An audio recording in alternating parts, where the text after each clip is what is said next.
Baik, Assalamualaikum warahmatullahi wabarakatuh. Waalaikumsalam warahmatullahi wabarakatuh. Waalaikumsalam warahmatullahi wabarakatuh.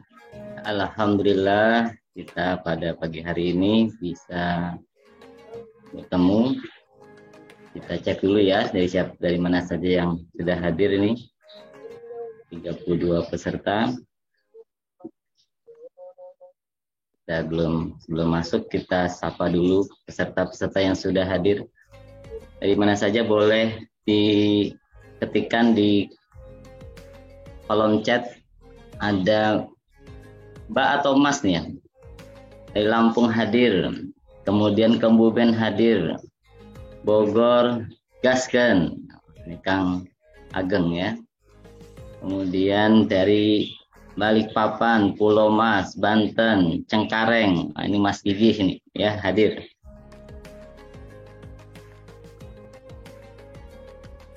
Kemudian dari siapa lagi? Dari Batam hadir Ustaz, oke. Dari Jakarta Selatan, Mbak Jessi sudah nggak di Kendari lagi ya, jadi orang Jakarta ya. Celende itu Ustaz Budi. Cilendek itu sering diledekin soalnya. Apa Kang Ustaz? Dari Karawang, Aiswadi, oke.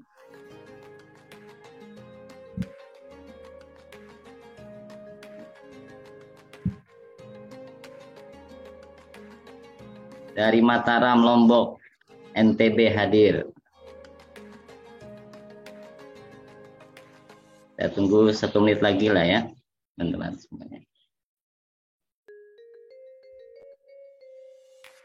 Ya silakan yang baru hadir bisa absen dulu di kolom chat. Dari mana saja. Assalamualaikum, Cibunong hadir. Sudah sahur semuanya ini ya, teman-teman ya. Kelihatan dari wajahnya ceria-ceria. Kang Ramli, kenapa muram nih Kang Ramli? Apa sahurnya kurang banyak? Kang Devi tambah ceria. Kang Ageng belum dibuka kameranya atau mungkin masih sahur ya?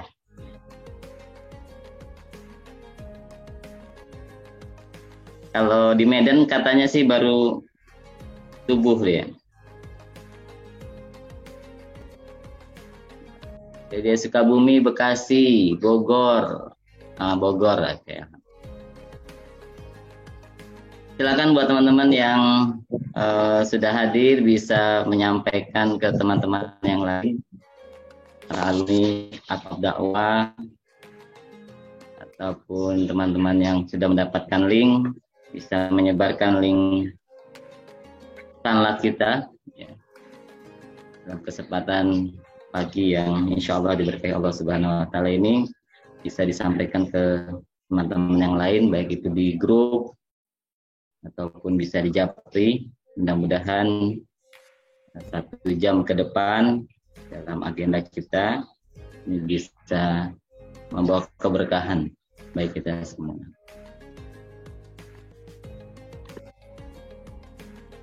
Oke. Lampung, Pekanbaru, Pekanbaru hadir Ustaz. Ada buzzer juga hadir ternyata di sini Kang Ramli. Hati-hati ada buzzer. Ustaz Asep hati-hati ya bicaranya karena di sini ada buzzer.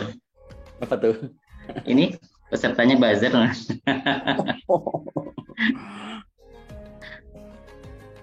Dari Malaysia juga hadir nih Pak Gusman, alhamdulillah hadir.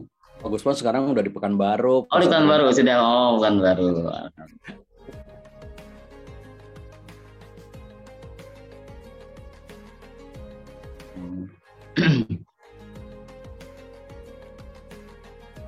Jakarta Barat, ternyata buzzernya dari Jakarta Barat, Sat, ya.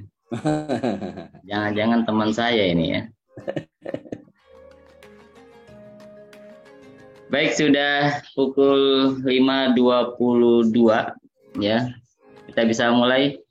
Sat, Asep. Mangga, silakan. Ya, oke. Bismillahirrahmanirrahim. Assalamualaikum warahmatullahi wabarakatuh. Waalaikumsalam warahmatullahi wabarakatuh. Waalaikumsalam warahmatullahi wabarakatuh. Subhanallah, alhamdulillah, wa la ilaha illallah, Allahu akbar. Asyhadu an la ilaha illallah wahdahu la syarikalah. Asyhadu anna Muhammadan abduhu wa rasuluhu la nabiyya ba'dah. Qul sadri wa yassir amri wa hlul 'uqdatam min lisani yafqahu qawli amma ba'd.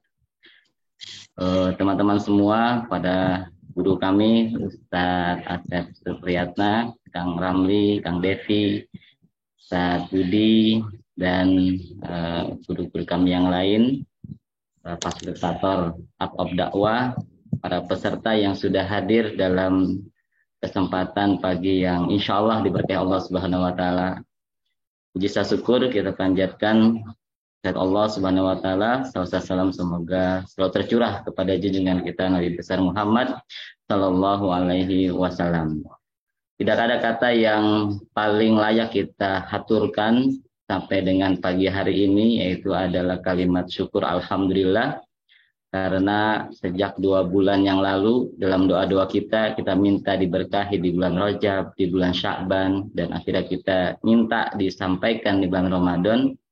Pagi hari ini bukan saja kita sudah sampai di bulan Ramadan, tetapi kita sudah masuk di bulan Ramadan, alhamdulillah di hari yang ke-9.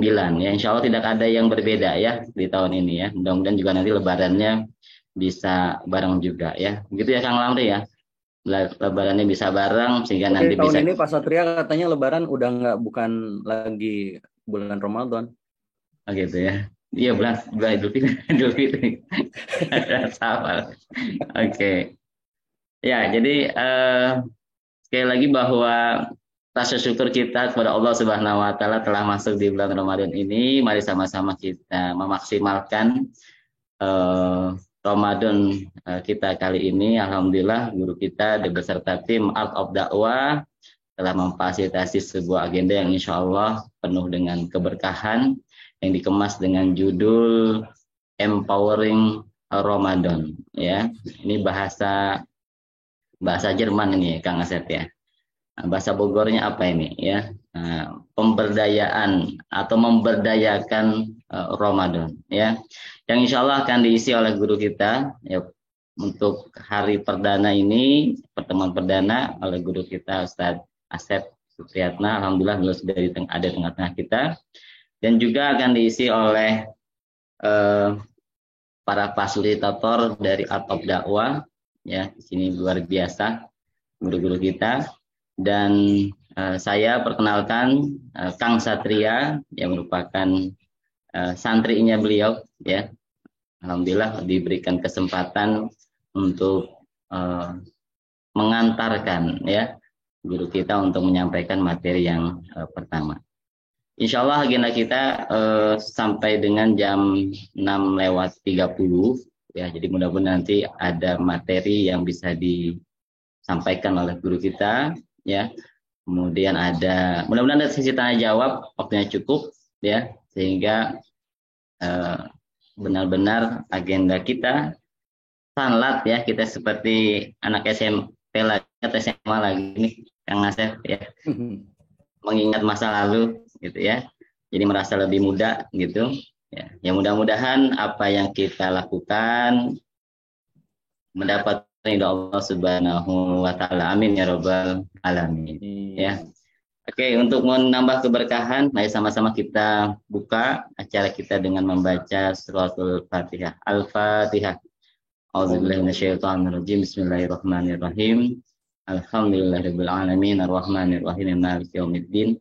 Iyyaka na'budu wa iyyaka nasta'in ihdinas siratal mustaqim siratal ladzina an'amta 'alaihim ghairil maghdubi 'alaihim waladdallin. Amin. Ya, tanpa berpanjang kalam lagi ya, kita persilahkan kepada guru kita Ustadz Asep Supriyatna untuk menyampaikan materi yang pertama. Dipersilahkan. Tafadhol Ustaz. Baik, terima kasih Pak Satria atau Kang Satria ya. Bismillahirrahmanirrahim. Assalamualaikum warahmatullahi wabarakatuh. Waalaikumsalam warahmatullahi wabarakatuh. Bismillah, alhamdulillah, wassalatu wassalamu ala rasulillah wa ala alihi wa sahbihi wa mawalah, la hawla wa la quwwata illa billah. Asyhadu an la ilaha illallah wahdahu la syarikalah wa asyhadu anna Muhammadan abduhu wa rasuluh alladzi lan nabiyya wa la rasula ba'da. Allahumma shalli ala Muhammadin wa ala alihi wa sahbihi ajma'in amma ba'd. Alhamdulillah, puji syukur tentunya kita haturkan, panjatkan kehadirat Allah Subhanahu wa taala. Pagi hari ini kita bisa menikmati jamuan dari Allah di Jumat yang kedua di bulan Ramadan. Mudah-mudahan di pekan yang kedua ini di bulan Ramadan, mudah-mudahan segala ibadah kita diterima oleh Allah. Mudah-mudahan segala aktivitas kita dijadikan oleh Allah sebagai ibadah dan dilipat gandakan pahalanya. Dan juga mudah-mudahan kita disampaikan sampai penghujung Ramadan dan juga bisa dipertemukan kembali dengan Ramadan tahun depan. Salam dan salawat mudah-mudahan tetap terlimpah ruah kepada junjungan kita baginda Rasulullah Muhammad sallallahu alaihi wasallam, juga kepada keluarga, sahabat dan umatnya hingga akhir zaman. Baik teman-teman, Bapak Ibu yang dimuliakan oleh Allah, alhamdulillah terima kasih sudah berkenan hadir.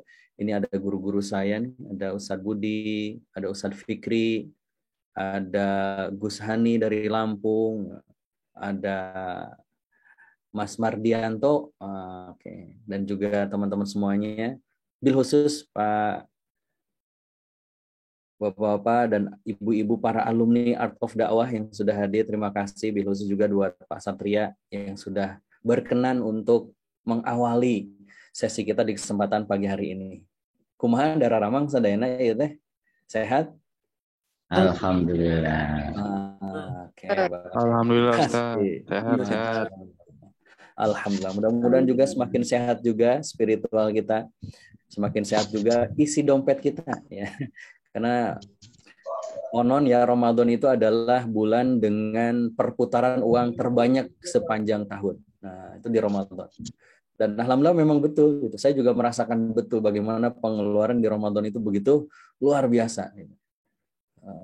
Rizkinya ya ayah gitu kan, ada aja. Mudah-mudahan lah nanti senyum-senyum Pak Satria itu senyum-senyum berbagi ya. Berbagi kebahagiaan insya Allah.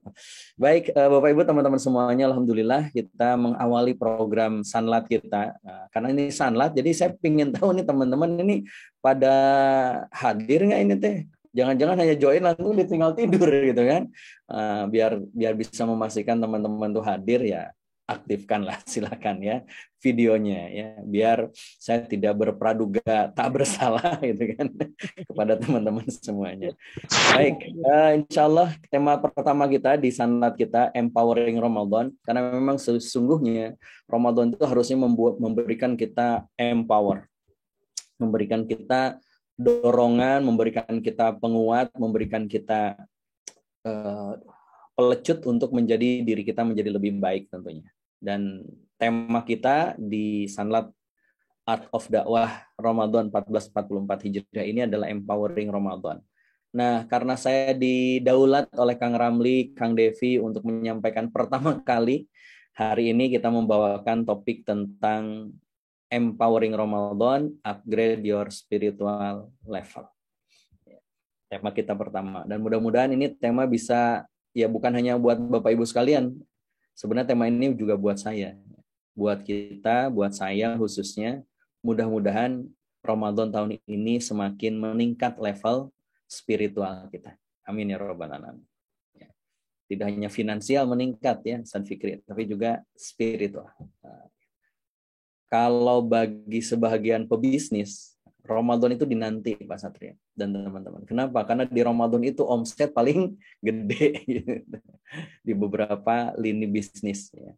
Makanya para pengusaha pingin Ramadan sepanjang tahun, gitu kan? Setiap bulannya Ramadan. Karena saya juga dulu ketika bisnis busana Muslim, itu menjelang Ramadan sampai Ramadan itu omset tertinggi sepanjang tahun. Nah, tapi kalau kita bukan untuk itu.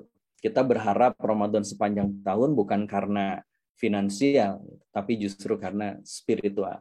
Nah, teman-teman yang dimuliakan oleh Allah, berkaitan dengan Ramadan, satu hal yang penting untuk kita cek dalam perjalanan kita sepanjang Ramadan. Di sini ada yang sudah lebih dari 50 Ramadan dijalani? Nggak usah saya. takut ketahuan usianya berarti sudah 50 tahun gitu. Karena sudah 50 Ramadan. Gitu. Kalau Kang Devi baru berapa Ramadan kan itu. Belum malah ya Kang Devi Ramadannya selalu sendirian jadi tidak dihitung. Mudah-mudahan gitu kan ini Ramadan terakhir ya, sahur sendirian, yang banguninnya cuma kakak terus gitu kan. Bukan adik gitu kan.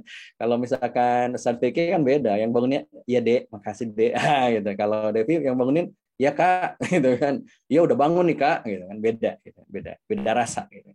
Baik, teman-teman yang dimuliakan oleh Allah, ketika kita berbicara tentang proses ya, apapun itu. Misalkan kita belajar, kita ikut training, kita ikut pelatihan, kita ikut apapun itu kursus, kita ikut short course gitu kan, kita ikut seminar, pembelajaran apapun, ternyata ending dari pembelajaran itu hanya satu. Apa itu? Perubahan. Makanya seorang profesor ini profesor dikenalnya dengan profesor cinta, Kang Ramli. Jadi Profesor Leo ini dikenalnya dengan Profesor Cinta. Nah, beliau menyampaikan bahwa change is the end result of all true learning.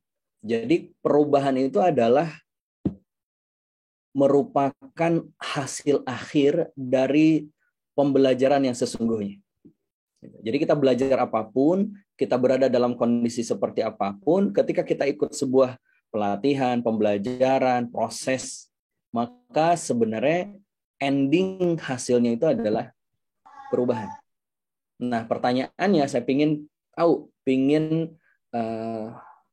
tahu dulu nih, apa sih yang teman-teman ingin berubah selama Ramadan ini? Coba boleh dong diketik di kolom komentar. Perubahan apa sih yang Anda harapkan, Anda inginkan, Anda targetkan terjadi di bulan Ramadan? Targetnya apa? Ada perubahan apa? Yang perubahan itu bisa diukur. Gitu. Apa? Langsung hadir Ustadz. Oke, lebih taat. Oke, good, makasih. Lebih taat. Apa yang lain? Hanya lebih taat saja? Habit spiritual. Oke, good, makasih. Lebih menjaga diri. Good. Apalagi coba? Targetnya apa sih perubahan yang kita harapkan terjadi di bulan Ramadan? Salat malam diperbanyak. Oke, good, Bu. Itu mah sudah menjadi sebuah habit selama Ramadan ya. Terbiasa bangun sebelum subuh. Iya, karena kalau bangun setelah subuh berarti nggak dapat sahur. Gitu. Kalau bulan Ramadan ya. Gitu. Banyak beramal, health character building, apalagi nih ya. Lebih naik keimanannya dan juga penghasilannya. Nambah hafalan 1 halaman sehari, Masya Allah. Ini kalau guru merendah ya, padahal sudah hafal. Subuh, sembuh, lebih sabar, lebih MMQ. Oke, good, makasih. Menuju sabar dan ikhlas takwa, menjadi lebih agamis gitu kan. Saya kalau lebih agamisnya kayak ingat baju ya. Baju yang suka dipakai itu loh. Apa? Oh, itu mah gamis ya. Beda ya. Kok garingnya? Kebiasaan lebih baik gitu kan, lebih takwa, lebih semangat, oke, menjadi lebih baik. Oke, good, makasih teman-teman sekalian. Teman-teman, kenapa sih kita harus melakukan perubahan di dalam bulan Ramadan ini? Selain tadi ya, bahwa memang pembelajaran apapun endingnya harusnya itu adalah perubahan. Teman-teman yang dimuliakan oleh Allah, kita itu hidup di 3 masa. Ya, 1 masa kini yang sekarang sedang kita jalani, Ramadan hari ini yang sedang kita jalani. Kita sudah melalui yang namanya masa lalu dan akan menjemput yang namanya jodoh. Jodoh lagi ya, Kang Devi lagi dong ya, menjemput masa depan. Kita tidak akan lepas dari 3 ini. Masa kini yang sedang kita jalani dengan berbagai macam luka-likunya, dengan berbagai macam hasil yang kita rasakan hari ini, masa lalu yang sudah kita lalui, dan masa depan. Hanya ini aja. Kita tidak tahu masa lalu kita, saya tidak tahu masa lalu teman-teman, sebagaimana kita tidak tahu masa depan kita. Kita hanya tahu masa kini kita. Saya hanya tahu saat Ageng masa kininya begini gitu kan. Masa lalunya mungkin hanya sebentar, sedikit saja. Saya tahu, oh dulu masih kurus, sekarang sudah gemuk. Itu aja. Selebihnya kan saya nggak tahu. Karena saya tahu tuh tahun 2013 ketika saya didampingi oleh Kang Ageng sebagai hostnya, sebagai operator, cara training. Betul ya, 2013 ya. Light Up Your Life itu? Masih ingat nggak Kang Ageng? Nah, ini Kang Hermawan itu pesertanya. Jadi masih unyu-unyu gitu kan, masih SMA gitu kan. Sekarang sudah besar gitu kan. Itu hanya tahu itu. Oh, dulu masih kurus ya Kang Ageng. Sama saya juga begitu. Hanya itu aja. Selebihnya kita nggak tahu. Tapi seorang sahabat pernah bermimpi. Dan kita tahu bahwasanya mimpi sahabat itu adalah ibrah buat kita. Makanya kemudian di beberapa pendapat tidak menjadikan hadis ini sebagai sandaran dalam berhujjah. Tapi sedaif-daifnya hadis ini, tetap para ulama membolehkan kita jadikan sebagai motivasi dan ibrah. Seorang sahabat bertemu dengan Rasulullah dalam mimpinya, lalu Rasulullah menyampaikan kepada beliau bahwasannya ada 3 tipe orang. Tipe yang pertama adalah orang yang hari ini lebih baik dari kemarin. Besok lebih baik daripada hari ini. Rasul menggambarkan itulah orang-orang yang beruntung. Yang kedua, kata Nabi, orang yang hari ini sama dengan kemarin, besok sama dengan hari ini.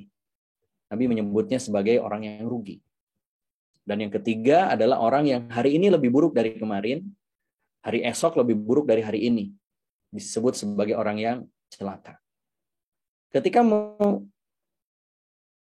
menyimak hadis ini atau kisah sahabat ini yang berjumpa dengan Nabi dalam mimpinya, ada 2 hal yang perlu kita perhatikan. Yang pertama adalah sumbu X, di mana sumbu X ini menggambarkan tentang perjalanan waktu yang itu bukan bagian dari kendali kita. Kita nggak bisa mengendalikan waktu ini, betul kan? Kita nggak bisa mengendalikan perjalanan waktu, kita nggak bisa mengendalikan berapa lama waktu kita. Sebagaimana Ramadan, kita nggak bisa mengendalikan. Apakah kita akan bertemu lagi dengan Ramadan atau tidak? Apakah kita saat nanti tahun depan kita masih ada atau tidak, itu kita tidak bisa mengendalikan. Yang bisa kita kendalikan adalah levelingnya, sumbu Y-nya. Bagaimana kualitas diri kita, bukan waktunya. Karena itu adalah modal yang Allah berikan kepada kita. Modal berupa waktu. Bukan berubah ya, berupa waktu. Sementara kualitas diri inilah yang harus kita benar-benar perhatikan. Perjalanan waktu itu kan nggak bisa kita rem, nggak bisa kita percepat, nggak bisa kita perlambat, nggak bisa kita hentikan.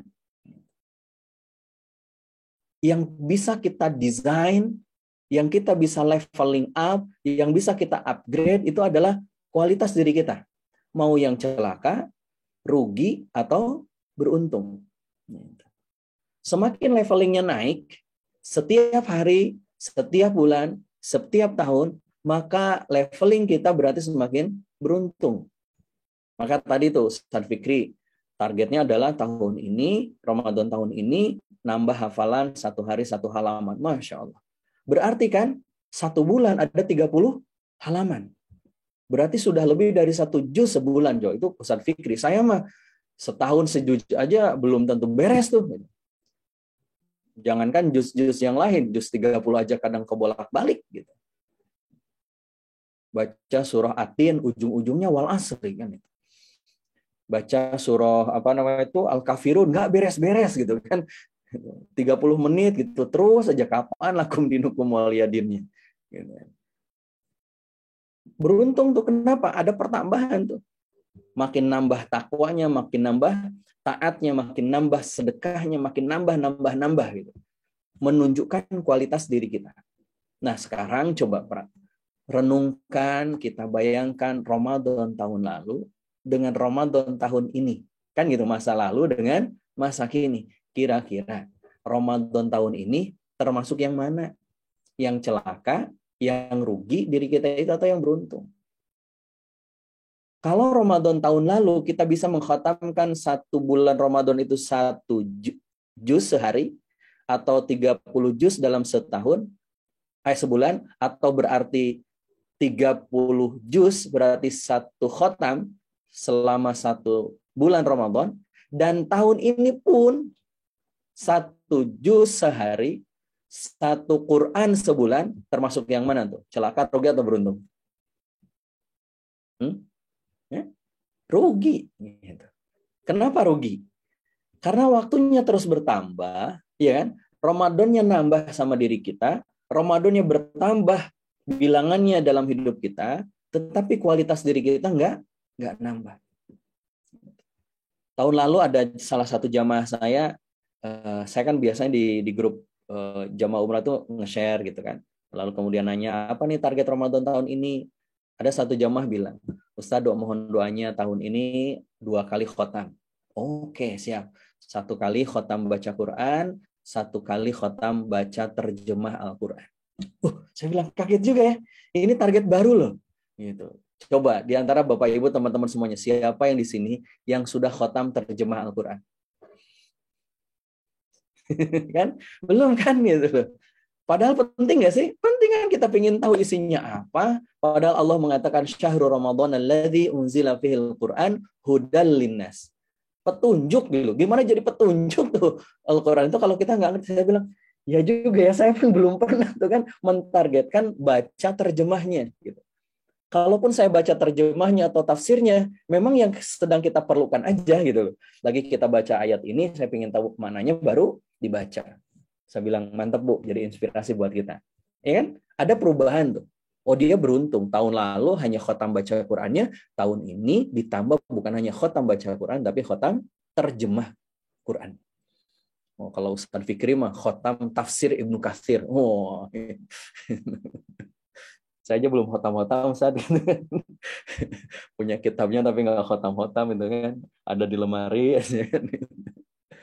Yang pas waktu mau ngisi aja baru dibuka-buka. Nah, berarti kita harus melakukan leveling up. Kita harus melakukan perubahan. Tapi perubahan yang terus lebih baik seiring dengan modal bertambahnya waktu yang Allah kasih sama kita. Nah, perubahan yang lebih baik terus-menerus itu yang disebut dengan upgrade. Bukan hanya change gitu.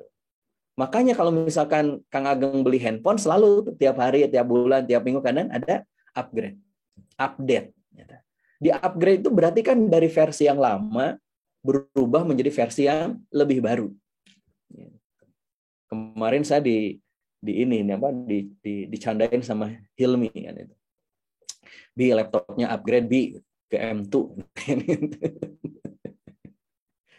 Karena laptop saya masih Core i7 gitu. Jadi masih jauh di bawahnya yang punya Pak Ageng, punya Kang Devi, punya Kang Ramli. Saya masih Core i7, Core i5, maaf, Core 5 gitu kan. Jadi masih jadul banget gitu kan. Kata Hilmi, upgrade dong Bi, jadi Core jadi M2. Oke lah, siap. Jadi ini dijual A, ya terserah Abi, buat A juga boleh. Intinya sebenarnya yang kedua itu, ujungnya itu kan. Itu upgrade. Nah di laptop kan begitu kan, upgrade gitu kan. Saya nggak tahu Kang Ageng sudah upgrade versi apa tuh laptopnya gitu kan. Jangan-jangan sudah Big Sur. Gitu. Apa yang terbaru apa Kang Ageng? Bukan Big Sur ya? Apa? Ventura. Apa ya? Ventura. Ventura. Ventura. Saya juga masih Big Sur kan itu. Itu namanya upgrade teman-teman sekalian. Nah, kebayangkan ketika kita Ramadan datang, tapi kita tidak bisa mengupgrade diri kita, berarti Ramadan itu berlalu sia-sia gitu. Makanya Nabi pernah mengaminkan doanya malaikat Jibril. Dan dalam riwayat yang lain kan syaqiyun. Nah, nanti kalau urusan hadis Ustaz Fikri itu jauh lebih mendalam. Syaqiyun gitu kan. Kepada siapa rugi dan celaka itu? Liman adraka Ramadan, bagi siapa saja yang datang kepadanya Ramadan. Coba lihat kalimatnya. Liman adraka Ramadan. Bagi siapa yang datang kepadanya bulan Ramadan. Artinya apa? Ramadan itu mendatangi kita setiap tahun. Betul kan? Tiap tahun datang Ramadan itu. Cuma persoalannya, apakah kitanya masih ada atau tidak? Gitu. Ustadz Budi hari ini masih di Ramadan. Saya nggak tahu. Tahun depan apa masih ada? Bisa jadi Ustadz Budi lebih duluan. Atau saya yang belakangan. Atau saya yang duluan. Melayat. Kita nggak tahu. Ya kemarin saya ketika mau umroh itu, ada pembantu saya meninggal. Jadi malam besoknya saya umroh. Nah malamnya saya mau siap-siap tuh packing. Tetangga saya, pelajar saya, pembantu saya di rumah juga, beliau itu meninggal. Jadi sampai jam 12 malam kita proses pemakaman, besoknya subuh saya berangkat umroh.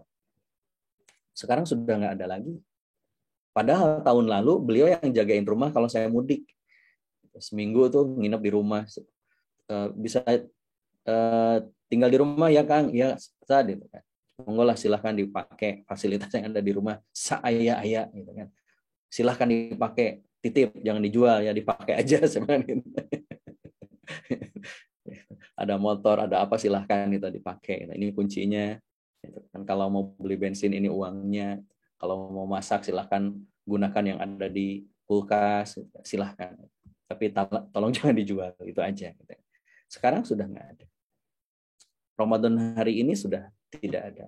Ramadan tahun lalu masih kita iktikaf dengan beliau, kita masih buka bersama dengan beliau, kajian rutin dengan beliau. Sekarang sudah nggak ada. Waktu itu bukan kita yang mengendalikan, tapi kualitas diri kita itulah yang menjadi kendali kita. Nah, pertanyaannya apakah kita terus akan mengupgrade atau tidak diri kita? Jangan kalah oleh orang-orang kafir gitu. Upgrade apanya Kang Asep gitu kan? Orang kafir sudah mendesain bahwasanya perubahan yang paling krusial, yang paling mendasar, yang paling pertama harus dilakukan adalah spiritual. Jadi ternyata mereka memahami perubahan yang akan menghadirkan perubahan-perubahan di bawahnya itu kalau sudah melakukan namanya perubahan spiritual. Kalau bahasa kita kan spiritual bukannya sekedar tentang ibadah ritual gitu. Tapi spiritual itu lebih kepada bagaimana idroksilabilah kita, keimanan kita kepada Allah Subhanahu wa taala, ketaatan kita. Maka upgrade yang harus kita jadikan target di setiap Ramadan itu adalah mengupgrade level spiritual kita. Berarti kalau begitu, ketika kita masuk bulan Ramadan, kita menjalani perjalanan yang Allah berikan di bulan Ramadan, maka harus ada target memperbaiki, mengupgrade level spiritual kita. Dan kalau kita sudah semakin mendekat kepada Allah, level spiritualnya semakin kuat. Sebagaimana yang Allah firmankan kan, innalladzina qalu rabbunallah tsumma istaqamu tatanazzalu alaihimul malaikah. Lanjutannya apa? Qalu apa? Alla takhafu wa la tahzanu. Mereka itu tidak akan takut, nggak akan sedih. Nggak akan takut kalau ditinggal teman, nggak akan takut kalau kehilangan pekerjaan, nggak akan takut kalau meninggalkan dunia yang fana ini, nggak akan takut. Kenapa? Karena tujuan dia adalah Allah. Itu kan level spiritual yang sesungguhnya. Dan ketika kita sudah level spiritualnya top gitu kan, sudah top banget nih, sudah baik banget, sudah keren banget, maka sebagaimana yang Allah janjikan teman-teman sekalian. Apa itu? Ketika kita sudah semakin mendekat kepada Allah, antara diri kita dengan harapan kita makin dekat.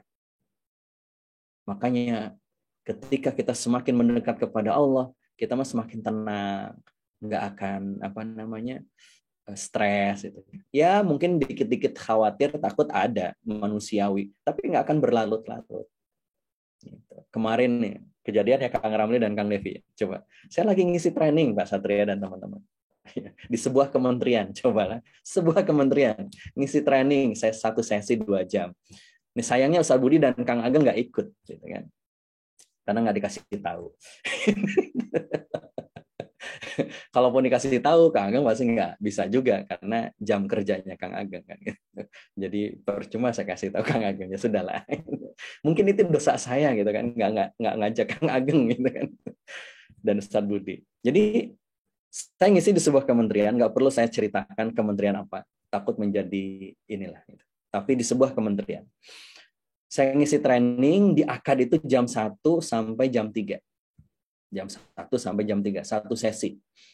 Lalu kemudian ditanya biasalah akannya, kemudian Ustadz Pak Asep ya, bukan manggilnya Ustadz ya, Pak Asep, mohon maaf nanti fee-nya berapa kalau 1 sesi? Saya bilang sekian. Bisa kurang nggak? Ya udah monggo sih, silahkan sekian. Anggarannya berapa sekian? Oke, sip. Saya datang, saya dari jam sebelum zuhur saya sudah datang karena ada meeting di sebuah hotel di Bogor. Jam 12 saya naik ke lantai 2 itu ya, atau lantai 1 ya. Pokoknya naik 1 lantai, masuk ke ruangan, siap-siap setelah sholat zuhur, makan siang, sebelum Ramadan, versi sebelum Ramadan kemarin. Makan siang, kemudian panitia menghampiri, Pak Asep, nanti punten agak telat setengah jam. Oke, kenapa? Iya, tadi agak telat mulainya. Jadi para peserta baru break jam 12, makan siang, istirahat, check-in, makanya kemudian agak telat. Mungkin nanti setengah 2 baru kita mulai. Oke, berarti karena akadnya 2 jam sampai setengah 4. Nah, pas asar lah. Gitu. Udah, jam setengah 2 dimulai. Itu pun baru, ya biasa. Kalau para peserta itu kan datang satu. Ya baru mulai jam 2 ya Kang Ramli ya. Baru mulai jam 2. Jam 2 baru mulai. Oke, saya jam 2. Oh, berarti sampai jam 4 saya bilang ke panitia. Nggak apa-apa nih asarnya nanti kita lewatin dulu. Nggak apa-apa Pak. Gitu. Toh ini juga ada yang non-muslim juga. Kalau mau sholat duluan juga monggo silahkan nanti setengah 4. Oke, siap. Jam 2 saya maju, saya masuk. Bla bla bla bla bla. Udah dapat ya Kang Ramli ya. Udah enjoy, udah siap. Lang tak setengah jam set, tiba-tiba ada panitia datang ke depan. Set, bisik-bisik. Pak Asep punten bisa di-skip dulu, di-stop dulu. Kenapa? Ini ada kepala biro datang. Terus gitu kan, ya beliau itu harusnya datang tadi pagi, nggak konfirmasi gitu kan, baru datang sekarang. Terus ya bisa di skip dulu nggak sesi Pak Asep, biar beliau dulu, nggak enak. Oh coba gitu. Itu baru pertama kali ngisi training kayak gitu. Jam 2:30. Jam 2:20-an lah mungkin ya. Pokoknya kurang dari 30 menit. Beliau bicara, saya kira sambutan, ternyata menyampaikan materi gitu kan. Ada slide-nya, jadi saya bengong jadi meja operator gitu kan. Baru kali ini saya diginiin gitu kan. Coba, kalau kita nggak melibatkan Allah, kita itu mudah kecewa. Kalau kita nggak melibatkan Allah, kita itu, ini nggak, awasnya, gitu. Nggak kapok, nggak mau lagi, wah, pasti gitu kan. Saya bilang, ya udahlah. Tapi saya untungnya membawa Kang Ramli. Kang Ramli itu sering memotivasi. Apa ya kata Kang Ramli? Tenang Kang Asep kan itu tadi. Kita diginiin itu akan punya efek apa kemarin Kang Ramli saya lupa itu kan, loyal customer. Gitu. Kenapa? Karena betul kan setelah itu panitia itu Pak Asep punten banget ya Pak Asep itu kan, saya juga nggak tahu ini harusnya beliau ini datangnya tadi pagi jam 9, nggak bilang gitu kan, tiba-tiba datang gitu kan, bla bla bla bla bla, itu sampai asar Pak. Jadi saya baru mulai lagi jam 4 coba itu. Yang harusnya selesai jam 4 justru saya mulai jam 4. Coba. Apa yang membuat kita tetap tenang? Oh, ya sudah. Itu kan bagian dari takdir Allah, kita nggak bisa ngendaliin datangnya kepala biro itu kan. Atau kita juga diundang di tempat mereka gitu. Ya sudah gitu. Mudah-mudahan selalu ada hikmahnya kan, makanya harus membelah hikmah. Ubah sabar jadi syukur. Kapan kelas terbarunya Kang Ramli? Lah iya kan, betul kan gitu. Ngapain kita repot? Makanya Allah katakan di dalam surah Yasin, innama amruhu idza arada syai'an ayyaqula lahu kun fayakun. Kita sudah mendesain trainingnya 2 jam bla bla bla bla, kun fayakunnya Allah yang berjalan. Tiba-tiba datang tuh kepala biro, hancur sebuah rencana saya. Gitu. Saya kalau di AOD ya teman-teman, kita belajar tentang take off, ya harus take off lagi gitu. Kita harus opening lagi, kita harus bangun building rapport lagi, kita harus creating konteks lagi. Gitu kan, luar biasa gitu. Itulah spiritual gitu. Kita semakin yakin sama Allah gitu kan. Nah, di Ramadan ini harusnya benar-benar bagaimana level spiritual kita makin kuat. Gitu, makin hebat. Makanya Allah SWT di ayat tentang Ramadan itu menggunakan redaksi ya ayyuhalladzina amanu. Tidak langsung menyampaikan perintah, tidak langsung menyampaikan hukumnya, tapi Allah menyeru dulu dengan kalimat yang begitu indah, ya ayyuha. Kalau di beberapa literasi dikatakan ya ayyuha itu adalah bentuk dari nida'ur rahmah. panggilan, seruan kasih sayang dari Allah. Kalau menurut salah satu pendapat, ya ayyuha, kan bisa saja misalkan panggilan kepada seseorang itu kan ya abati, nggak pakai ayyuha kan. Ya abati, ya ami, ya umi, ya abi gitu kan. Kan bisa pakai ya doang gitu. Ya juga udah bentuk dari seruan kan, sapaan, panggilan. Tapi Allah menggunakan kata ya ayyuha. Menunjukkan menurut ulama bahwa panggilan itu, sapaan itu adalah untuk orang-orang baik yang dekat sampai yang terjauh. Gitu. Terjauh dan terdekat dari apanya? Amanu, imannya. Gitu. Jadi teman-teman, seruan Ramadan, kutiba alaikumusiyam itu baik bagi yang imannya dekat sama Allah, kuat, baik itu yang paling jauh, yang paling tipis, bahkan yang nggak ada imannya gitu. Itu diseru juga sama Allah gitu. Diseru juga tuh.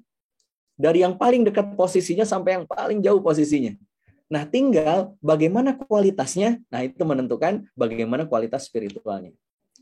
Orang yang spiritualnya hebat, keimanannya hebat, itu sudah pasti Ramadannya hebat. Kenapa? Karena orangnya semakin dekat gitu. Pusarannya semakin kuat. Gitu. Kalau misalkan kita tawaf, semakin mendekat ke pinggir Ka'bah, ya, ke pusaran Ka'bah, itu akan semakin rapat. Energinya semakin berat gitu. Kalau mau semakin longgar, ya terus semakin menjauh. Semakin longgar ya di lantai 2. Tapi sama semakin jauh gitu kan. Semakin jauh dari pusaran Ka'bahnya gitu. Begitu juga dengan Ramadan. Ketika keimanan kita, level spiritual kita semakin kuat, maka akan semakin kuat juga bagaimana kualitas Ramadan kita. Maka ketika kita diseru dengan keimanan, diperintahkan untuk beramal solih, dalam hal ini adalah Ramadan, kita akan mendapati ending perubahannya, yaitu la'allakum tattaqun. La'allakum tattaqun itu kan perubahan spiritual gitu. Bukan perubahan fisik. Betul perubahan fisik. Sekarang aja saya turun hampir 3 kilo baru seminggu gitu kan. Secara fisik. Tapi bukan itu kan gitu endingnya gitu. Karena nanti Idul Fitri pasti sudah nambah lagi 5 kilo. Turunnya cuma 3 kilo, nambahnya 5 kilo gitu. Kayak kemarin umroh itu turun 5 kilo, Pak Satria. Saya juga heran gitu kan. Wah, bagus nih gitu kan. Udah seneng saya gitu kan, turun 5 kilo nggak perlu diet gitu kan. Karena selama di sana itu 2 hal yang saya bisa jaga. Perubahan yang tidak dilakukan di sini. Apa itu? 1, jalan. Olahraga. Kenapa? Karena kemana-mana jalan gitu. Sehari di Madinah itu bisa 2 kali, 3 kali ngelilingin Masjid Nabawi gitu loh. Itu kan kalau 1 kelilingan itu bisa 1,5 kilo loh. Itu lebih malah gitu. Ngelilingin itu. Misalkan mau habis subuh, misalkan kan hotel saya itu persis di pintu 339 pojok sebelah kiri. Di depan itu kalau saya mau sholat itu saya biasanya kan kalau yang sisi kiri, sayap kiri itu kan perempuan, akhwat. Ikhwan itu di tengah. Jadi harus ke tengah tuh kan, ke pintu 333. Coba ya. Sekarang itu Ustaz Fikri pintu-pintu di Masjid Nabawi itu bukan angka puluhan. Kalau dulu kan 33, 34, 35. Enggak, sekarang 300. 330, 331, 333, dan seterusnya. Jadi angkanya ratusan tuh kan. Nah, itu kan ke tengah tuh. Jadi kebayang kan dari pintu 339 ke pintu 333. Kita harus melewati berapa pintu berarti? 6 pintu gitu kan. Saya ke tengah baru masuk ke depan, ke dalam masjid. Di dalam masjid itu kan nggak mungkin saya pilihnya paling belakang. Saya pingin lebih dekat dengan Kangjeng Nabi Shallallahu Alaihi Wasallam, mendekat ke Raudhah. Walaupun sekarang sudah ditutup Raudhah. Masuk Raudhah harus izin dulu, harus ada tasrehnya dulu. Minimal di bagian belakang masjid utama pertama Madinah Nabawi yang dibangun oleh Nabi Shallallahu Alaihi Wasallam. Itu kan jauh juga tuh, berapa ratus meter. Kalau misalkan saya mau ziarah ke makam Nabi, saya harus keluar dulu ke kanan. Kalau ke kanan berarti lewat dari pintu 336. Kalau misalkan 326, jalan lagi kan, muter lagi gitu kan. Itu hampir tiap sholat kayak gitu. Benar tuh, nyampe Indonesia turun 5 kilo. Gitu. Yang kedua, perubahan apa? Pola makan. Saya nggak tahu kalau Ustaz Budi ketika umroh di Mekah Madinah itu makannya apa. Kalau di sana saya ajarin sama Ustaz Faris Bek Kang Ramli yang sering diundang dicek itu Ustadz Fris ya? Apa? Faris Beki. Ustadz Faris Beki. Jadi saat itu ketemu dengan Ustadz Faris Beki, kemudian ngobrol lama banyak gitu tiap sarapan dan sebagainya. Saya diajarin sarapan ala orang-orang Arab. Diajarin menunya ini, pakainya begini gitu kan, makanannya begini, terus pakai menu apa lagi. Ternyata nikmat, dan itu karbohidratnya rendah karena menggunakan roti gandum gitu kan. Pakai madu, sayuran, kemudian ini pakai buah zaitun dan sebagainya tuh. Walaupun awal-awal itu ini buah apa sih gitu kan, nggak enak gitu kan. Tapi saya hampir selama umroh 2 kali terakhir kemarin itu setelah pandemi, itu saya merubah pola makan saya selama di sana. Hampir nggak pernah makan nasi selama di sana, gitu kan. Kalaupun ada nasi, dalam hati saya, ngapain jauh-jauh ke Mekah cuma makan nasi. Nasi Indonesia jauh lebih enak kan, gitu kan. Nggak pernah makan nasi, sayuran, buah, dan sebagainya. Betul tuh. Nyampe Indonesia, naik lagi 6 kilo. Gitu. Sudah dihantam sama jengkol, sudah dihantam sama ikan asin, gitu kan. Udah rusak tuh semuanya. Itu kan perubahan, gitu. Nah, bukan itu yang menjadi target perubahan dalam Ramadan. Tapi yang menjadi target perubahan dalam Ramadan itu adalah la'allakum tattaqun, spiritual. Maka ketika kita berbicara tentang Ramadan, maka kita berbicara tentang spiritual. Maka mari kita coba simak nih hadis dari Nabi sallallahu alaihi wasallam, mudah-mudahan mengingatkan kita. Idza kana awwalu lailatin min syahri Ramadan, kata Nabi sallallahu alaihi wasallam. Maka ketika masuk malam pertama di bulan Ramadan, kita berarti di Rabu malam kemarin, pekan yang lalu. Sufidatis syayatin, maka Allah menjadikan setan dan jin-jin yang jahat itu dibelenggu. Pintu-pintu neraka ditutup. Tidak ada satupun pintu yang terbuka dari neraka. Pintu-pintu surga dibuka. Tidak ada pun satu pintu surga yang tertutup.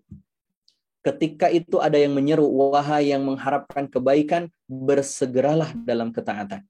Wahai yang mengharapkan keburukan, berhentilah.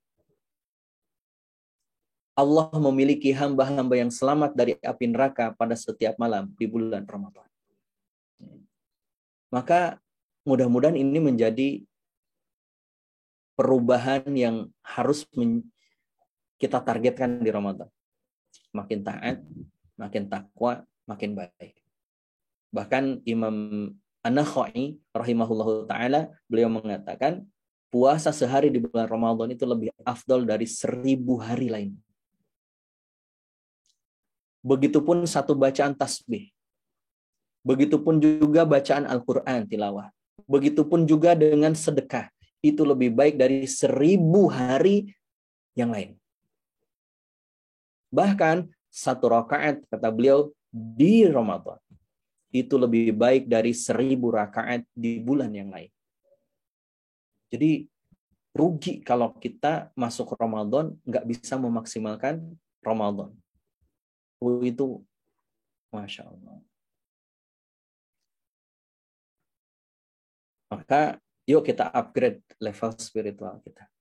Sayang Allah sudah ngasih ngasih nikmat ya berupa Ramadan. Betapa indahnya Ramadan. Ada sebuah kisah yang diriwayatkan oleh Imam Ahmad kalau tidak salah. Saya lupa. Bentar, cek dulu. Ya, betul. Diriwayatkan oleh Imam Ahmad. Ada 2 orang sahabat yang masuk Islamnya bareng. Masuk Islamnya bareng, 2 orang sahabat ini. Berjuang bersama Nabi juga bareng-bareng. Jadi kalau berjihad bareng berangkatnya. Kalau datang ke Nabi bareng berangkatnya. Soulmate banget. Mungkin kayak Kang Ramli dengan Kang Devi. Gitu. Soulmate. Gitu. Kemana-mana berdua. Gitu. Punten ya, ini bukan negatif ya. Ini yang baik. Gitu. Tenang aja.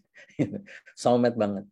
Sampai 2 sahabat ini menarik perhatian seorang sahabat yang lain bernama Tolha. Jadi sahabat Tolha ini sangat tertarik dan takjub dengan 2 orang sahabat ini.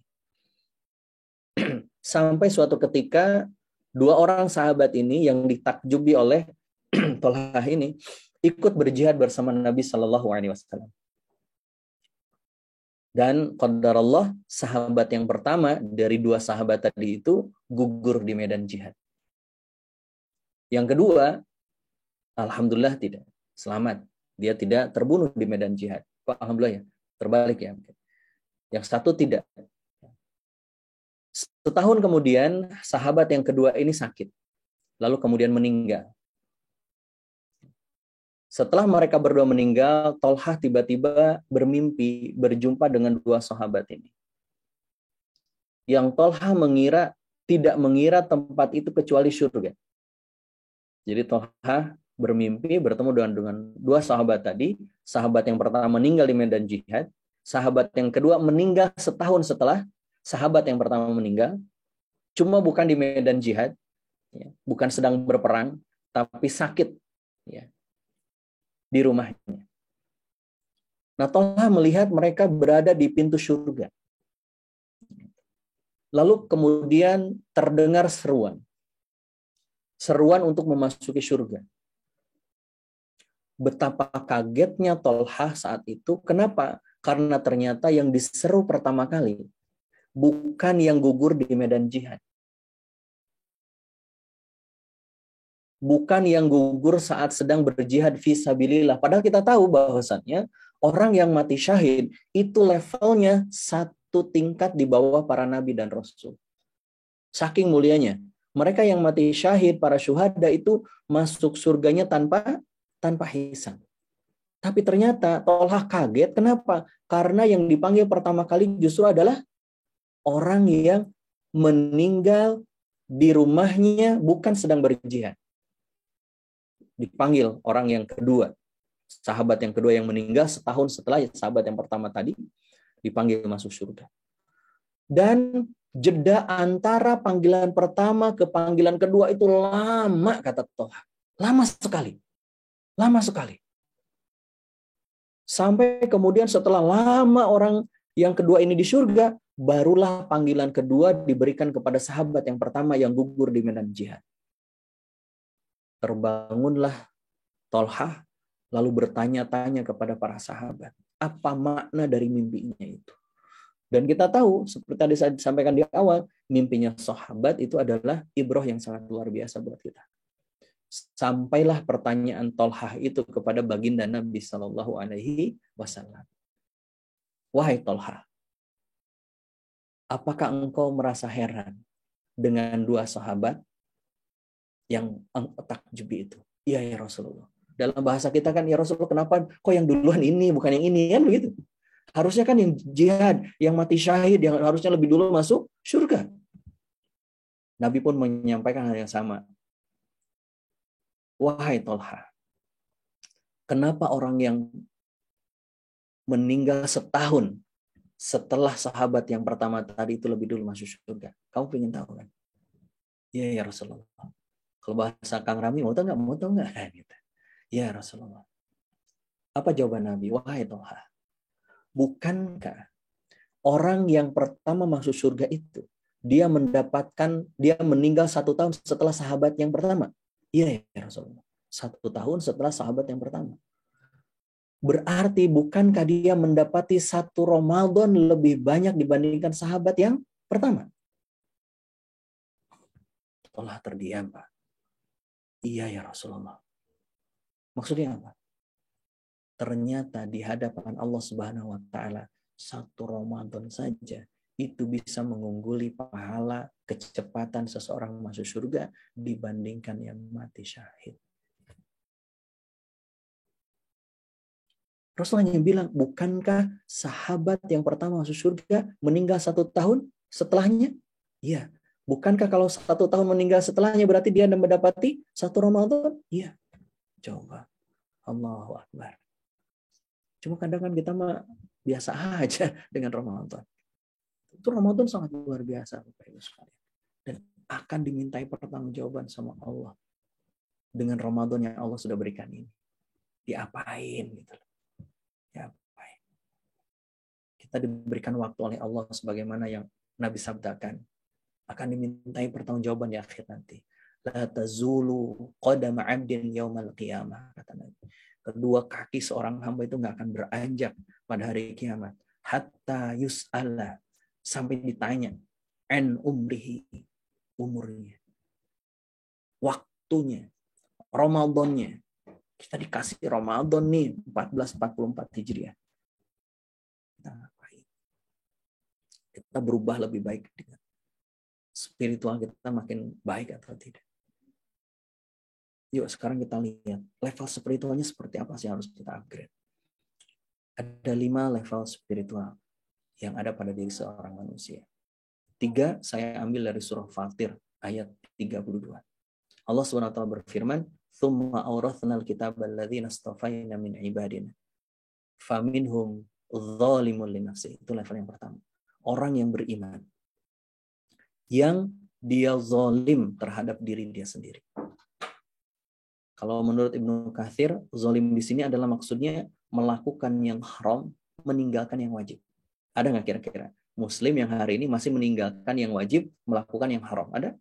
Ada. Ada nggak Muslim yang hari ini masih makan riba?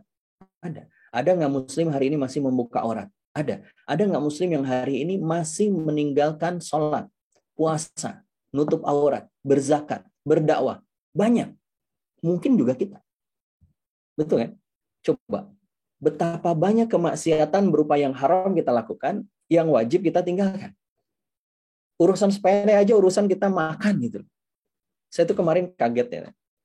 Ketika meeting di hotel sama salah satu teman saya. Dia itu saking detailnya. Itu kalau misalkan duduk, pesen, itu dia bawa menu itu ke kitchennya, ke dapur hotel. Dia minta bertemu dengan chefnya. Lalu bertanya, chef mohon maaf, di sini bukan chef ya, chef ya. Dikit-dikit lah. Pakai ini nggak? Pakai ini nggak? Pakai ini nggak? Pakai ini nggak? Kalau ada di antara yang dia sebutkan dipakai di resto ini, dia mengambil saya cari yang lain yuk. Kenapa? Nggak aman, katanya gitu. Maksudnya apa? Resto tersebut menggunakan barang yang haram. Tapi kalau misalkan di resto itu sampai kemudian chefnya datang, kemudian ngobrol bla bla bla bla bla, dia bilang, "Oh enggak, pakai gini. Oh. Gimana? Aman tak? Insya Allah." Sampai sedetil itu dia cek. Nah, kemarin di Cibubur, saya meeting lagi sama beliau.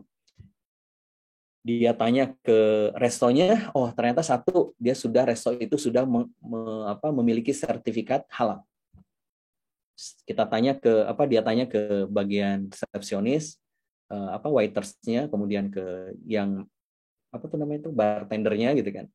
Dia tanya pakai ini nggak, pakai ini enggak Pak, kita insya Allah semuanya halal, tersertifikasi halal, bahan-bahannya. Terus kue ini juga sama Pak, insya Allah semuanya halal. Itu seneng banget. Istrinya sambil bilang begini, Tan, ini ya istri saya itu Kang Asep, kalau dia sudah ketemu kue-kue halal, itu kayak matanya itu beli gitu. Karena jarang kue-kue gini itu halal Tan. Oh gitu ya, saya emang nggak ngerti gitu kan. Itu dalam konteks makanan. Betapa kita nggak peduli gitu. Apalagi dalam urusan muamalah kita nggak peduli ini halal atau haram. Zolim tuh kita. Yang kedua, levelnya adalah di atasnya zolim adalah standar.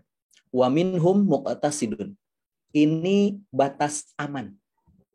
Batas aman. Batas aman dari apa? Batas aman dari siksa api neraka. Batas aman level standarnya seorang mukmin. Contoh misalkan, menurut Mbak Jessi, kalau wanita muslimah pakai hijab itu keren atau tidak? Standar, Pak. Itu standar. Itu standar minimal seorang muslimah itu nutup aurat kan begitu. Itu standar. Berarti kalau cowok ikhwan sholat di masjid itu standar atau keren? Ya kan? Itu standar gitu. Maksudnya apa? Itu standar. Laki-laki itu memang wajib sholat di masjid menurut sebagian pendapat kan itu. Berjamaah di masjid itu fardu kifayah gitu. bukan di rumah. Ya kecuali kalau uzur ya. Tapi uzurnya kok tiap hari gitu kan, Pak. Itu bukan uzur, itu namanya beralasan. Standar. Kata Ibnu Katsir dalam tafsirnya ketika menafsirkan ini, siapa mereka adalah mukmin yang melakukan yang wajib, meninggalkan yang haram. Itu batas aman. Sudah cukup gitu loh. Minimal seorang muslim. Makanya ada seorang Arab Badui datang kepada Nabi bertanya, ya Rasulullah, ajarkan kepadaku Islam, yang aku lakukan itu aku masuk surga kan gitu. Kata Nabi, ya sholat 5 waktu, puasa Ramadan, bla bla bla bla. Kata Arab Badui itu, ya baik, kalau saya melakukan itu saya akan masuk surga insya Allah. Ya sudah, saya nggak akan nambah, nggak akan ngurangin. Nah itu namanya standar yang wajib. Nah yang di atasnya standar itu yang baik. Apa itu? Sabiqum bil khairat. Orang-orang yang terus berlomba-lomba dalam kebaikan. Kata Ibnu Katsir, dia melakukan tidak hanya yang wajib, tapi juga yang sunnah. Dia tidak hanya meninggalkan yang haram, tapi meninggalkan juga yang makruh. Nah di Ramadan harusnya kita naikin levelnya, bukan standar dong. Harusnya yang good, yang sabiqum bil khairat. Ada nggak di bawahnya zolim? Ada. Di bawahnya zolim apa? Kira-kira. Kalau di atasnya good apa? Ada nggak sih? Ada. Di atasnya good itu great. Great itu apa? Istiqomah. Jadi mengamalkan yang sunnahnya nggak sesekali, tapi terus-menerus. Tapi kalau yang di bawahnya zolim, itu ada hipokrit. Munafik. Di atasnya hipokrit, itu adalah ingkar, kafir. Itu sudah jangan. Levelnya minimal kita di standar. Di zolim aja jangan. Maka itulah upgrade your spiritual kita itu. Terus naikin. Kalau kita sekarang masih banyak zolimnya, naikin jadi minimal standar. Itu sudah minimal. Zolim itu berat, Pak. Bu. Zolim itu sebagaimana Nabi Adam. Satu kesalahan yang beliau lakukan, terusir dari surga. Dipisahkan dengan istri tercinta.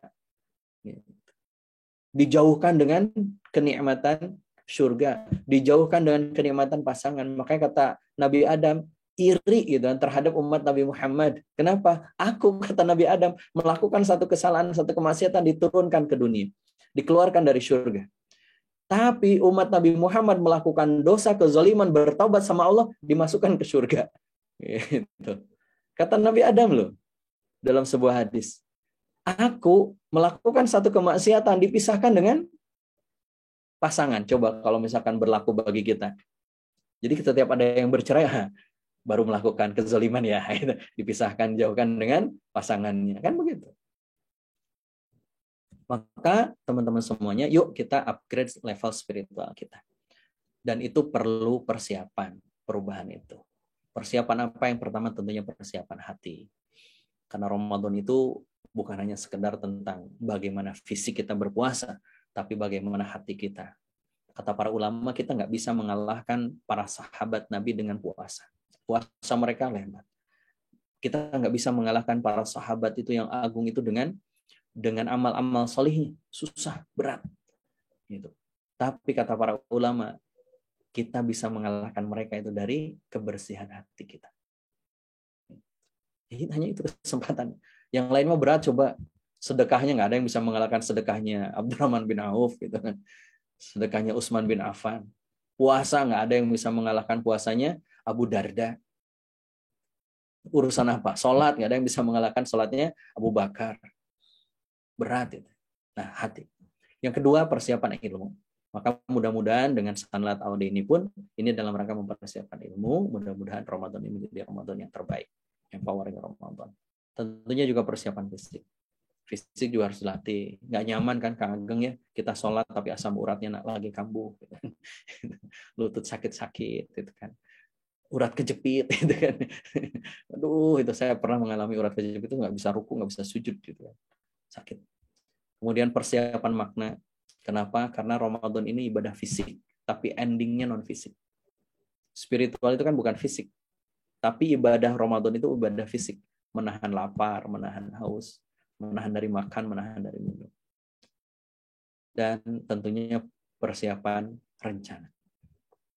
Ya, Maka di awal sesi ini, yuk kita bikin rencana terbaik. Ya, nanti Kang Devi, Kang Ramli, dan para fasil yang lain juga insya Allah akan menemani perencanaan persiapan kita, termasuk ilmu-ilmu kita, agar Ramadan ini menjadi Ramadan terbaik, tetap produktif. Ya, insya Allah. Terima kasih teman-teman semuanya. Sebagai penutup, mari kita renungkan, jika kita tidak berubah selama Ramadan, maka harus Allah beri bulan apa lagi agar kita berubah. Mudah-mudahan bermanfaat. Assalamualaikum warahmatullahi wabarakatuh. Waalaikumsalam warahmatullahi wabarakatuh. Waalaikumsalam warahmatullahi wabarakatuh. Waalaikumsalam warahmatullahi wabarakatuh. Jazakallah khair. Yes. Ya, alhamdulillah materi telah disampaikan oleh guru kita dan slide terakhir cukup menjadi pengingat kita ya. Jadi kalau kita nggak berubah di Ramadan, mau dikasih bulan Ramadan, bulan apa lagi gitu ya. Oke, baik teman-teman semua, para peserta dari materi yang disampaikan oleh guru kita, Ustaz Asep, kita masih punya beberapa menit ke depan. Silahkan kalau ada yang mau bertanya secara langsung, satu atau dua penanya mungkin ya dalam kesempatan ini. Bisa langsung raise hand atau via chat. Nah, ini ada dari Q&A-nya nih. Saya langsung bacakan atau yang langsung dulu? Bebas. Dari Ibu Indah, Ibu Indah Syam Humairah, mau langsung? Ada beliau? Lewat chat saja, Ustadz. Oh, lewat chat saja, oke. Saya bacakan ya. Untuk yang pertama dari Mbak Indah atau Indah Syam Humairah dari Balikpapan Timur. Kedua nanti dari, wah banyak yang raise hand ini ya. Oke, ada 3 orang yang raise hand. Saya bacakan yang pertama dulu. Assalamualaikum Ustadz, maaf izin bertanya, bagaimana cara seorang muslim untuk mengistiqomahkan perubahan yang baik di tengah-tengah kondisi masyarakat yang cinta dunia?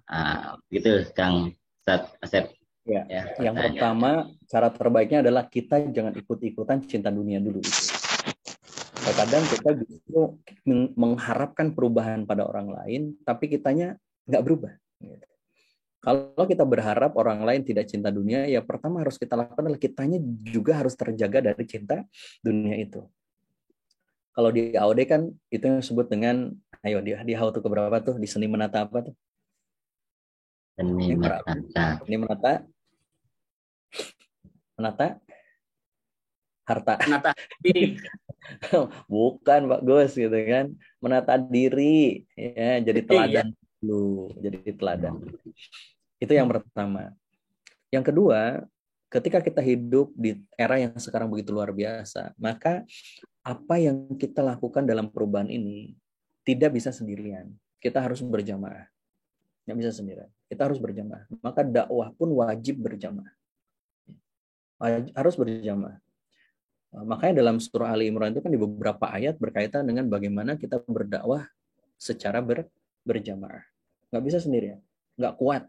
Sehebat apapun saya, kita semuanya, kalau sendirian dalam berdakwah nggak bisa. Nggak bisa. Kita harus berkolaborasi, kita harus bareng-bareng, kita harus berjamaah. Yang ketiga, ya tentunya selalu minta keistiqomahan kepada Allah. Bahwasannya apa yang sedang kita lakukan itu adalah kebaikan, dakwah, dan minta diistiqomahkan oleh Allah. Selebihnya serahkan semuanya kepada Allah, bagaimana hasilnya, bagaimana endingnya, bagaimana nanti apa yang akan terjadi dalam hidup kita. Kita nggak pernah tahu. Ya, kita ketika kita ikut dalam dakwah, tiba-tiba kok jadwal saya di-cancel, kata Ustadz Fikri, ya dinikmatin aja gitu. Saya juga mengalami tiba-tiba H-1 di-cancel, bahkan pernah H-2 jam sebelum acara di-cancel. Itu pernah ngalamin. Udah berangkat Pak Satria gitu kan. Udah berangkat tuh kan, ngisi kajian setelah zuhur jam 10 sudah berangkat kan gitu. Di tengah jalan gitu. Lalu kemudian dikabarin sama panitia, "Apaan Pak Ustadz, nggak jadi." Ya sudah, putar balik lagi. Ya begitulah, kita harus siap dengan berbagai macam kemungkinan. Wallahu a'lam bishawab. Baik, syukran Ustaz Asep atas jawabannya. Eh, Mungkin nggak ada tanggapan balik ya, karena ini banyak yang bertanya. Ada 4 yang raise hand. Yang saya akan persilahkan adalah yang kameranya yang dibuka. Begitu. Oke, silahkan. Dari 4 yang raise hand, kamera yang dibuka itulah yang bertanya. Oke, itu yang dapat hadiah. Oke. Ratu Titin. Ratu Titin ya. Kalau nggak gitu nggak dibuka, Ustaz. Siap. Assalamualaikum Pak Ustadz. Waalaikumsalam Silakan, warahmatullahi wabarakatuh. Langsung. Iya, saya mau tanya apa tips-tipsnya gitu di bulan Ramadan ini kita bisa berubah lebih baik dan tetap bisa istiqomah setelah Ramadan, karena ini yang saya rasain pribadi ya. Misalkan di bulan Ramadan tahun lalu deh, saya merasa alhamdulillah ada peningkatan. Tapi setelah puasanya selesai, Ramadannya selesai, kok saya pikir kenapa saya kembali lagi ke kebiasaan saya yang sebelum Ramadan gitu. Jadi peningkatan saya selama Ramadan, kok saya nggak bisa istiqomah setelah Ramadan selesai. Nah itu tips-tipsnya apa aja ya Pak Ustadz? Baik. Terima kasih, syukron, jazakallah khair. Biar kita tetap terjaga setelah Ramadan, apa tipsnya? Tipsnya hanya satu, istiqomah. Biar gimana agar kita istiqomah? Dipaksa istiqomah. Maaf ya Bu Titin ya. Gimana caranya biar istiqomah? Ya gimana caranya? Ya, alhamdulillah Bu, ikuti sesi Sanlat AOD ini secara rutin. Masya Allah. Jumat, Sabtu, Minggu. Jumat, Sabtu, Minggu. Jumat, Sabtu, Minggu. Ada 9 pertemuan insya Allah. Nah mudah-mudahan itu membantu kita untuk menjaga. Itu yang pertama. Yang kedua, memang istiqomah itu amalan paling berat dalam Islam. Jadi paling berat dalam Islam itu istiqomah. Tahajud berat nggak? Berat. Tapi ada yang lebih berat dari tahajud. Apa itu? Istiqomah tahajud kan gitu kan. Iya kan? Salat duha berat nggak? Berat. Apa yang lebih berat? Istiqomah salat duha. Apa tipsnya? Tadi harus ada komunitas. Itu jagain kita. Yang kedua, istiqomah itu berkaitan dengan niat. Orang akan istiqomah kalau niatnya ikhlas. Jadi kalau kita nggak istiqomah, biasanya itu problem pertama di niat. Niat kita melakukan sesuatu, niat kita beribadah, niat kita beramal. Itu harus dijagain. Yang ketiga, tentunya istiqomah itu adalah hadiah dari Allah. Maka selalu minta kepada Allah. Coba, apa doa agar kita diberikan keistiqomahan oleh Allah? Apa doanya? Ada yang tahu nggak? Ya muqallibal qulub. Nah, itu salah satunya. Yang paling mudah. Coba ikutin saya. Bismillahirrahmanirrahim. Bismillahirrahmanirrahim. Ya Allah. Ya Allah. Istiqomahkan saya. Istiqomahkan saya. Nah, itu doanya. Bahasa Indonesia nggak apa-apa ya. Mikirin doanya apa gitu kan, bahasa Arab ya nggak harus gitu loh. Minta sama Allah di malam hari, minta sama Allah dalam keseriusan, dalam kesyahduan. Ya Allah, istiqomahkan hamba. Ya Allah, di Ramadan ini saya rajin baca Quran, setelah Ramadan istiqomahkan hamba. Jangan minta naik gaji lagi, penghasilan nambah, hutang diterlunasi. Itu dunia terus yang kita minta gitu. Kita minta istiqomah. Ya ada sih hadis yang lain, dalil yang lain ya. Yang tadi juga sama tuh. Ya muqallibal qulub, terus Allahumma rzuqna istiqomah juga ada. Allah alam. Nanti insya Allah mudah-mudahan di sesi-sesi AOD ini kita bisa banyak belajar tentang bagaimana menjaga istiqomah. Baik. Baik, alhamdulillah. 1 menit lagi ya. 1 menit lagi. Ya, jadi bagaimana nih? Kita mau yang mana nih yang kita pilih nih ya? Atau laki-laki deh, laki-laki ya. Boleh Pak Amin ya, Pak Amin. Yang lain mungkin nanti bisa kita simpan buat sesi yang akan datang. Boleh.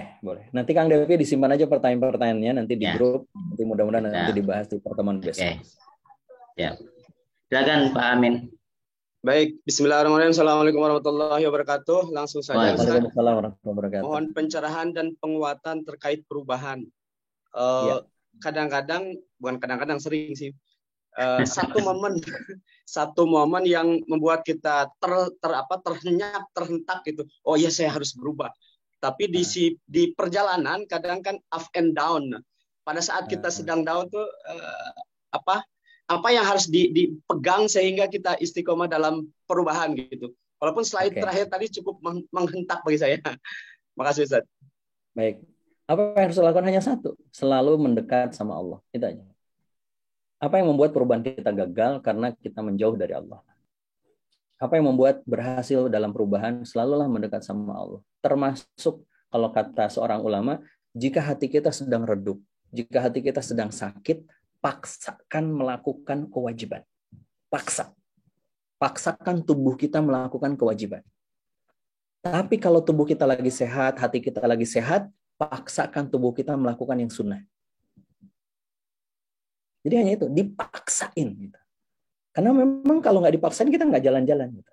Makanya kadang menurut seorang pahlawan Tan Malaka, ada yang pernah dengar? Terkadang hidup kita itu harus dibenturin biar terbentuk. Maka kita harus dibenturkan diri kita itu dengan paksaan itu. Nggak apa-apa, terpaksa di awal itu nggak apa-apa. Gitu. Jadi memang nggak ada cara lain kecuali itu. Dan mudah-mudahan kita istiqomah. Amin ya rabbal alamin. Tuh kan jadi lewat, jadi 2 menit. Ya, cukup lah ya, begitu ya. Saya juga harus mengantar anak-anak ke sekolah. Baik, terima kasih Kang Asep atas pertanyaannya. Itu teman-teman, ya alhamdulillah kita sudah melaksanakan mengikuti hari pertama sanlat kita sama Art of Dakwah. Terima kasih atas sajiannya, materi yang disampaikan oleh guru kita Ustaz Asep. Namun sebelum kita tutup, ini ada informasi dari Art of Dakwah. Saya boleh share screen ya. Share screen. Sebelum ditutup adalah, sudah terlihat teman-teman? Sudah? Alhamdulillah ya. Nah, jadi sebelum kita mengakhiri sesi pertama ini, seperti yang disampaikan tadi bahwa kesempatan di bulan Ramadan adalah kesempatan yang terbaik ya. Dan kalau tadi saya bilang bisa jadi ini adalah Ramadan yang terakhir buat kita ya. Nah, ini sekedar pengingat dan juga memberikan kesempatan buat kita. Ada program wakaf ya, sistem dakwah yang ini insya Allah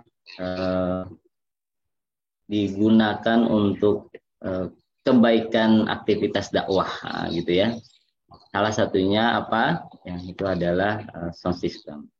Sehingga Art of Dakwah sebagai komunitas dalam konteks dakwah ini lebih meningkat kualitasnya. Jadi silahkan para kita nyari rumah ya kan. Oke ya. Jadi para peserta ya ini bisa melihat bagaimana rencana anggaran biaya pembelian alat dan perlengkapan sound system. Ini beberapa item gitu ya. Totalnya sekitar 82.600.000 dan sudah beberapa yang masuk. Dan mudah-mudahan sekali lagi bahwa di dalam bulan Ramadan ini kesempatan terbaik buat kita ya untuk menginfakkan harta-harta kita dalam jalan kebaikan ya. Dan mudah-mudahan Art of Dakwah juga sebagai komunitas yang kita ada di dalamnya ini menjadi baik. Itu saja mungkin yang bisa disampaikan terkait wakaf sound system. Nah, ini bisa di screenshot ya, atau nanti di grup bisa disampaikan ulang terkait info wakafnya.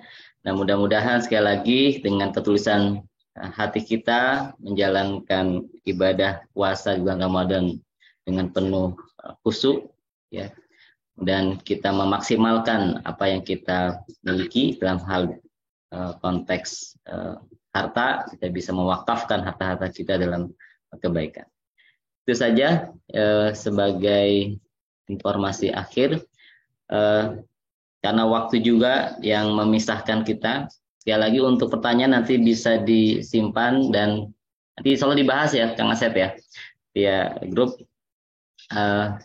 Itu saja yang bisa kita sajikan pada kesempatan yang pertama ini. Mohon maaf kalau ada hal-hal yang kurang berkenan. Saya selaku host untuk sesi yang pertama, dan terima kasih sekali lagi untuk Kang Asep yang sudah memberikan materinya, kepada guru kita semua, semoga sehat, dan kepada para peserta mudah-mudahan istiqomah untuk ikut sampai 9 sesi ke depan, diberikan kesehatan dan bisa juga mengajak yang lain untuk bisa hadir. Terima kasih atas perhatiannya. Billahi taufiq wal hidayah. Kita tutup dengan membaca istighfar. Astagfirullahaladzim. Wa qabdal majlis. Subhanakallahumma wa bihamdika asyhadu an la ilaha illa anta astaghfiruka. Billahi taufiq wal hidayah. Assalamualaikum warahmatullahi wabarakatuh. Terima kasih semuanya. Izin pamit.